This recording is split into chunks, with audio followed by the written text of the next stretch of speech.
नमस्कार दोस्तों, आज बात करेंगे कुमाऊँ कमिश्नर की जो और इसमें हम काफ़ी इम्पोर्टेंट कमिश्नरों के बारे में आपको बताएंगे और ज़्यादा आपको पढ़ने की ज़रूरत नहीं है। जिन्होंने काफ़ी योगदान दिया है, जिन्होंने बहुत कुछ कार्य करे हैं जो काफ़ी इम्पोर्टेंट है, उन्हीं के बारे में आपको बताएंगे।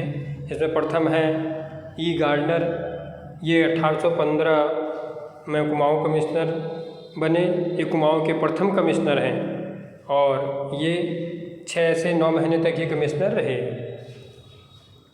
इन्होंने 1815 में लड़कों को बेचने की प्रथा समाप्त की। जो कुमाऊँ कमिश्नर हैं ई गार्डनर, ये 1815 में कमिश्नर बने और इन्हें कुमाऊँ का प्रथम कमिश्नर भी कहा जाता है। ये केवल 6 महीने तक ही कमिश्नर रहे क्योंकि ये प्रथम कुमाऊँ कमिश्नर हैं और इन्होंने 1815 में जो लड़कों को बेचने की एक प्रथा थी उसको समाप्त किया।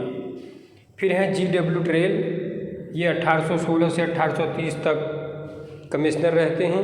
इनको वास्तविक कुमाऊँ कमिश्नर कहा जाता है। जो वास्तविक रूप से कुमाऊँ कमिश्नर थे वो थे GW ट्रेल।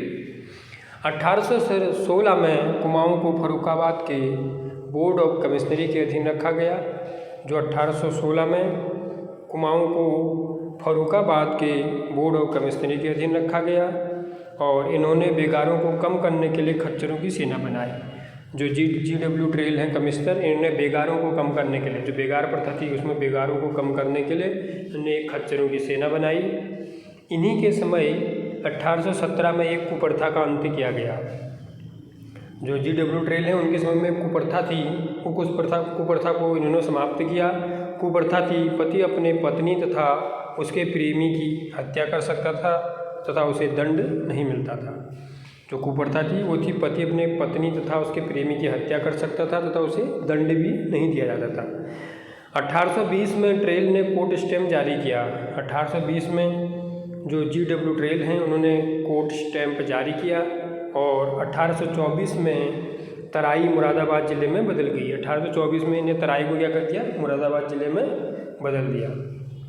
देहरादून 1 मई 1829 तक कुमाऊँ में शामिल रहा। जो देहरादून था वो 1 मई 1829 तक कुमाऊँ में शामिल रहा और बाद में अलग हो गया। बाद में उसको क्या कर दिया, कुमाऊँ से अलग कर दिया।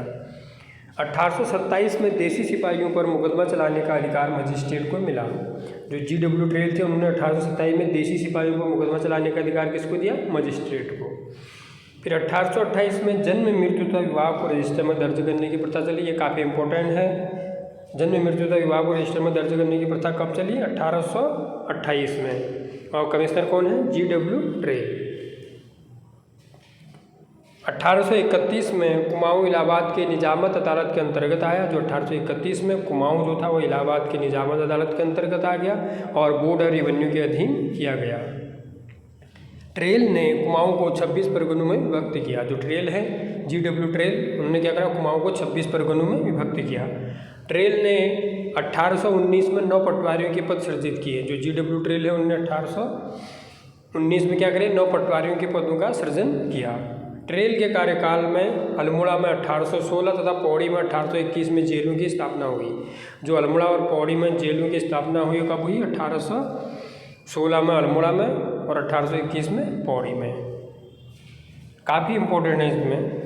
1824 में डबल लॉक व्यवस्था के अंतर्गत खजाने की एक पूंजी कलेक्टर के पास तथा दूसरी ट्रेजरर के पास रहती थी। जो 1824 में डबल लॉक व्यवस्था करी गई खजाने में और उसकी पूंजी कलेक्टर के पास, एक पूंजी किसके पास रहती है, कलेक्टर के पास, दूसरा ट्रेजरर के पास।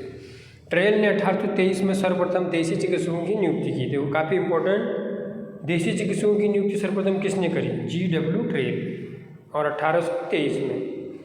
और वो नियुक्ति कहाँ करी थी, अल्मोड़ा में। ये काफ़ी इंपॉर्टेंट है। ट्रेल ने 1823 में सर्वप्रथम देसी चिकित्सक की नियुक्ति अल्मोड़ा में की। फिर हैं गोयन, 1830 से 1836 तक रहते हैं। गोयन जो है 1830 से 1836 तक। इनके समय में 1836 में दास्ता का अंत हुआ। जब गोयन कमिश्नर थे 1830 से 1836 तक, तो इनके समय में क्या हुआ, 1836 में दास्ता का अंत हुआ और इनके समय गोवध छावनी तक ही सीमित रही। जो गोवध होता था उसमें गोवध उसका रही छावनी तक ही सीमित रहा। 1836 में काशीपुर के परगने मुरादाबाद में और तराई रोहिलखंड में शामिल की गई। जो 1836 में है उसमें काशीपुर के परगने मुरादाबाद में, और तराई को कहाँ कर दिया, रुहेलखंड में शामिल। दिव्य की प्रथा समाप्त की गई। इनके समय में जो दिव्य की प्रथा थी उसको भी गोयन के समय में क्या कर दिया गया, समाप्त। फिर हैं जीसी लूसियंटन, ये 1836 से 1848 तक कमिश्नर रहते हैं। जीसी लूसियंटन 1839 में कुमाऊँ व गढ़वाल 2 जिले बने। इनके समय में 2 जिले बने, ये काफ़ी इंपॉर्टेंट है। उत्तराखंड के जो 2 जिले थे, आज भी क्या है 2 मंडल, जैसे कुमाऊँ मंडल, गढ़वाल मंडल। उस टाइम पर क्या थे, 2 जिले 1839 में। और कमिश्नर कौन है, जीसी लूसियंटन। कुमाऊँ व गढ़वाल 2 जिले बने। 1842 में तराई जिला बनाया गया। फिर 1842 में इन्होंने तीसरा जिला बनाया, कौन सा, तराई। तराई को इन्होंने अलग कर दिया, तो 1842 में तराई जिला बनाया गया। लूसियंटन ने अल्मोड़ा में मार्च 1848 में डिस्पेंसरी कमेटी गठित करी। इन्होंने अल्मोड़ा में एक डिस्पेंसरी कमेटी बनाई 1848 में। फिर हैं कमिश्नर बेटन। बेटन 1848 से 1856 तक कमिश्नर रहे। इन्होंने 1852 से 53 में लोगों को चाय की खेती के लिए ज़मीन दी। जो बेटन हैं इनके कार्यकाल में क्या होता है, चाय की खेती के लिए क्या देते हैं, ज़मीन देते हैं। 1852 से 53 इन्होंने 1855 में मालगुजारी के नियम बनाए। इन्होंने क्या करा, 1855 में मालगुजारी के नियम बनाए। बेटन के काल को कुमाऊँ का स्वर्णिम काल माना जाता है। जो बेटन है इनके काल को कुमाऊँ का स्वर्णिम काल माना जाता है। और जो बद्रीदत्त पांडे हैं उनके अनुसार किसको माना जाता है, रैमजे के कार्यकाल को। अक्टूबर 1855 में अल्मोड़ा से कमिश्नरी को नैनीताल लाया गया। जो अक्टूबर 1815 में है, अल्मोड़ा से कमिश्नरी को कहाँ लाया गया, नैनीताल। बेटन के काल में ही डाक बंगलों का रखरखाव शुरू हुआ। जो बेटन है उनके काल में क्या हुआ, डाक बंगलों के रखरखाव शुरू हुआ। तो आज इतना ही, फिर मिलते हैं अगले एपिसोड में। आप सभी से निवेदन है कि आप हमारे चैनल को सब्सक्राइब करें, शेयर करें और लाइक करें। धन्यवाद।